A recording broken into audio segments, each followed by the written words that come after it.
Hi there, my name is Bob Clubs. I'm the coach of the Jackson High School Speech and Debate team, and if you're watching this video, it probably means that you have volunteered to judge at a local speech and debate competition. And first of all, I just want to thank you for volunteering your time.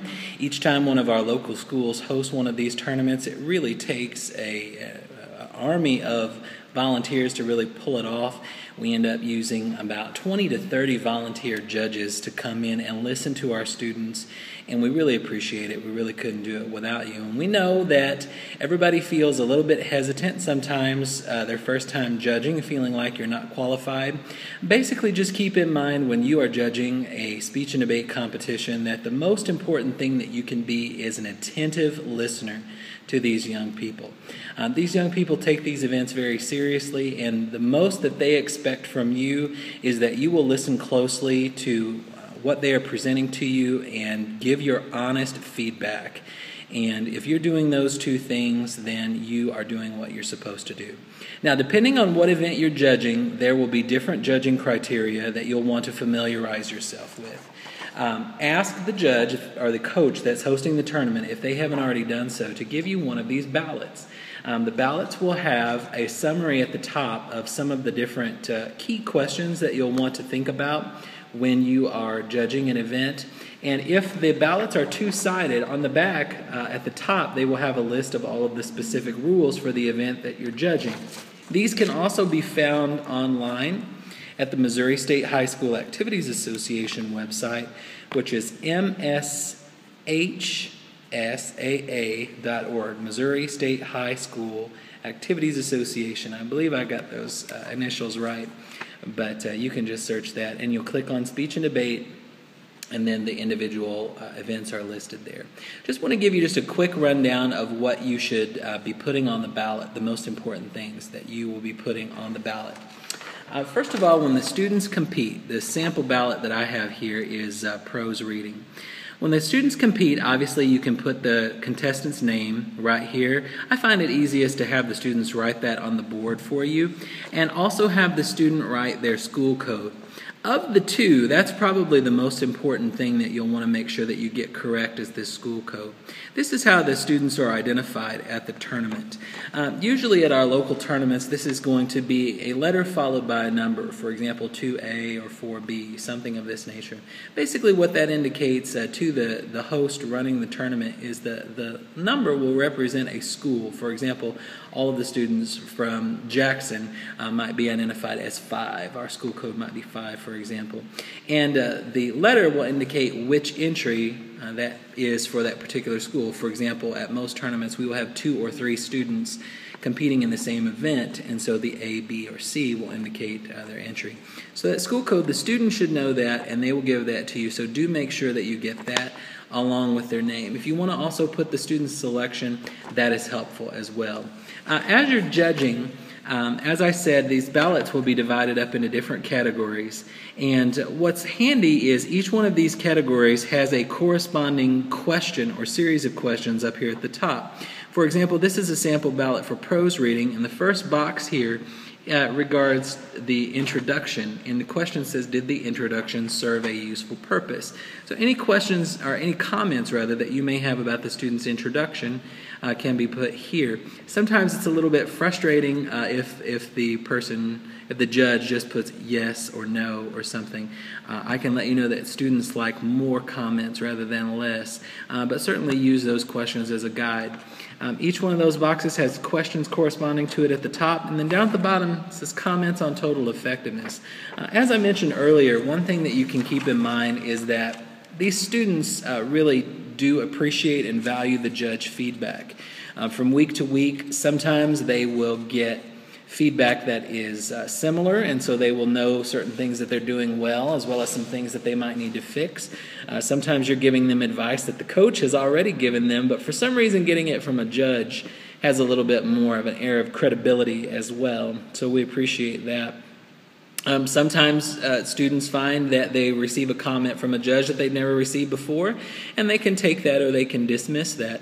But what's important to the students, I can tell you from years of experience, is they like a lot of feedback on these forms. And so certainly err on the side of writing more rather than less on the forms.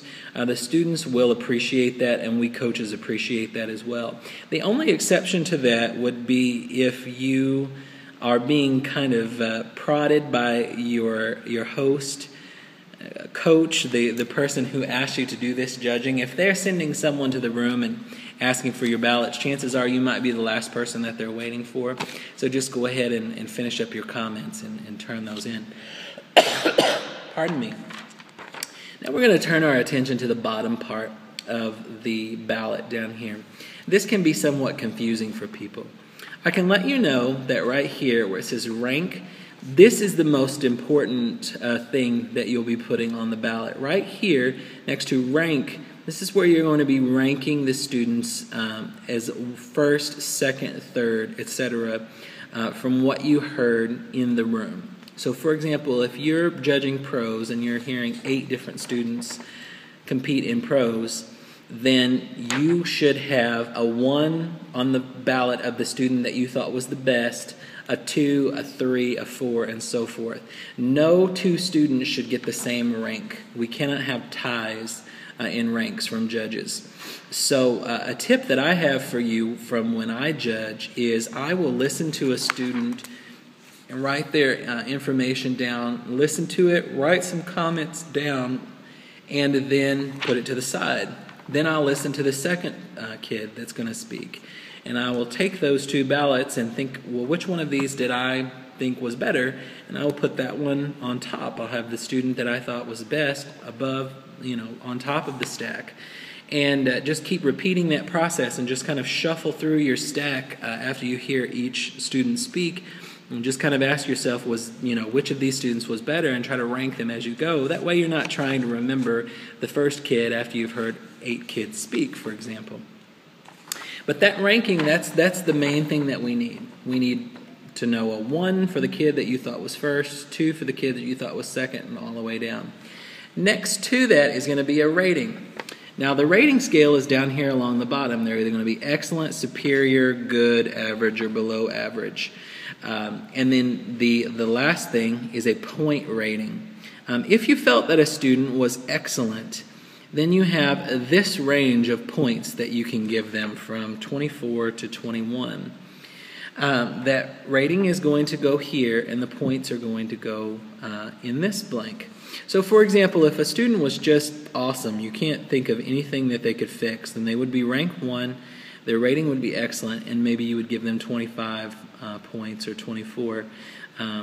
Students, on the back of this, if you have a 2-sided ballot, will explain kind of what rating they should get: excellent, superior, good, average, or below average.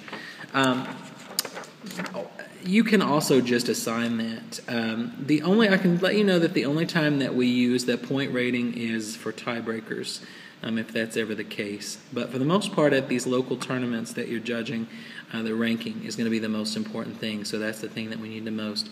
You will sign the ballot. And a final tip that I would have for you is when you're done, once you're done, you will probably have been instructed either to return the sheets to the tab room or a judge's table. Please wait until someone in authority has taken a look at your ballots before you leave. So often that is a cause for much panic and distress when we're hosting a tournament.